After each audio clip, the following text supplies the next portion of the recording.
लग्नानंतर होईलच प्रेमाच्या उद्याच्या भागात आपण बघणार आहोत.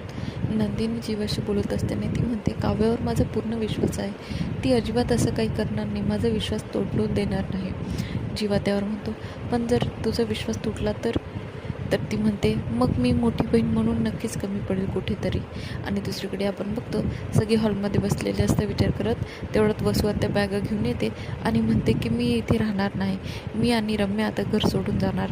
त्यामुळे तिचा भाऊ तिला थांबवत असताना म्हणतो, अगं ताई, असं नको करू, जाऊ नकोस कुठे, प्लीज असं नको करूस. तेव्हा ती म्हणते, मी थांबेल, पण ते एकाच अटीवर, जेव्हा ही नंदिनी माझ्या रम्याची नाक घासून माफी मागेल तरच मी या घरात थांबेल, नाही तर मी जाते.